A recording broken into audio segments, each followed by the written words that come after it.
नमस्कार, मैं पवन केसवानी।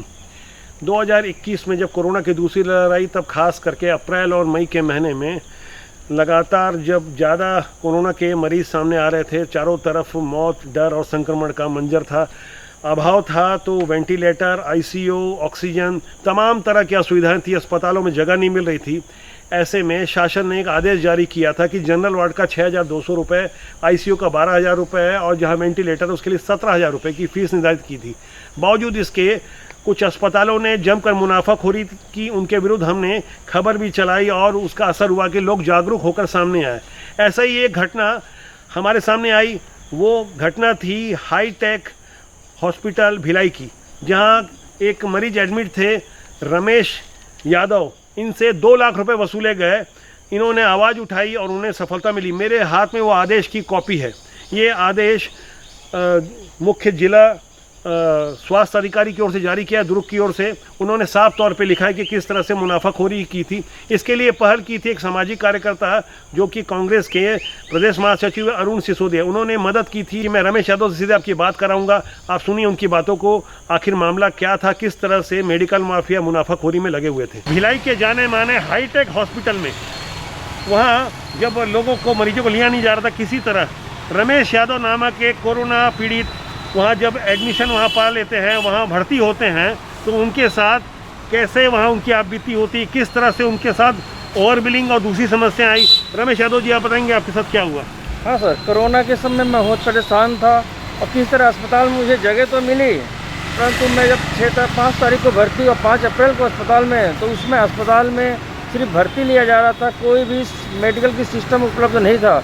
इसी तरह फिर मुझे ऑक्सीजन उपलब्ध कराया गया। तो मेरे घर वाले कहीं से भी कर्जा लेके मुझे वहाँ इलाज कराते रहे, परंतु अस्पताल प्रबंधक हमेशा पैसे की डिमांड करता रहा। जितने पैसे मांगे उतने पैसे हमने सदैव उन्हें देते रहे। वह शासन से जो दर थी उससे भी अधिक दर पे हमें पैसे लिए। और फिर मैंने इसकी शिकायत अपने राजू यादव से की कि उन्होंने अरुण सिसोदिया के माध्यम से शासन से अपील की। उसके पास मुझे कुछ राशि उपलब्ध हुई, परंतु जो अस्पताल सेवा के लिए है, लोगों की सत्कार के लिए है, पर वो अस्पताल कोरोना काल में लोगों के साथ डकैती कर रहे थे। वो किसी तरह से भी मानवीय गुण से परिपूर्ण नहीं थे। शासन ऐसे अस्पतालों के खिलाफ कार्रवाई करे।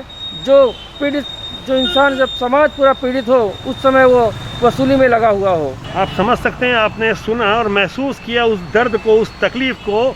एक प्राइवेट कंपनी में काम करने वाले एक औसत दर्जे के जो वहाँ पे कर्मचारी थे, उनके साथ किस तरह से मुनाफाखोरी की गई।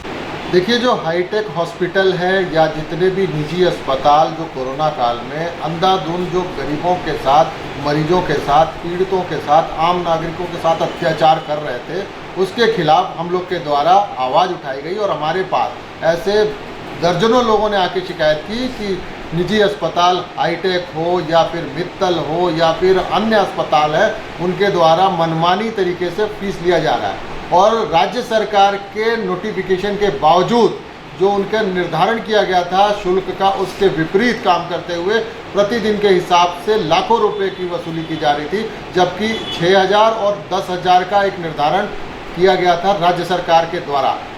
हमारे पास जब शिकायत आई, हम लोगों ने उस शिकायत को मुख्यमंत्री जी को लिखा, स्वास्थ्य मंत्री जी को लिखा, गृह मंत्री जी को लिखा, कलेक्टर साहब को लिखा, और उसका परिणाम हुआ कि एक जांच कमेटी बनी और जांच कमेटी ने उनको दोषी पाते हुए उनके ऊपर कार्रवाई की और पेनल्टी लगाया।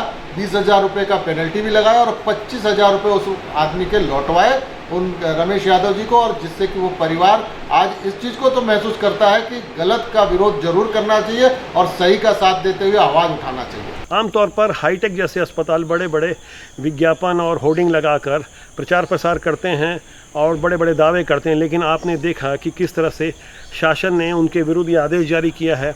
अगर मैं कुछ कहावत का इस्तेमाल करूं तो बोलूँगा कि थूक कर चाटना इसे ही कहते हैं। जो आपने ज़्यादा बिल भरी, यानी आपको शासन ने आपकी हैसियत बता दी कि आप किस तरह से गलत कर रहे थे। कोई भी मरीज ऐसे अस्पताल में एडमिट होने के पहले 100 बार सोचेगा।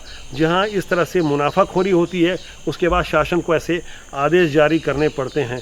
अगर वो सामाजिक कार्यकर्ता और रमेश यादव स्वयं खुद होकर सामने नहीं आते, अरुण सिसोदिया सामने नहीं आते, तो शायद ऐसी सफलता नहीं मिलती। हम आप सबसे आग्रह करेंगे कि मेडिकल माफियाओं के विरुद्ध कोरोना के दौरान खास करके जिन्होंने मुनाफाखोरी की थी, आप भी आवाज़ उठाइए, आपको सफलता मिलेगी। राष्ट्रबोध बिगुल आपके लिए हम कदम बन के काम करेंगे। नमस्कार।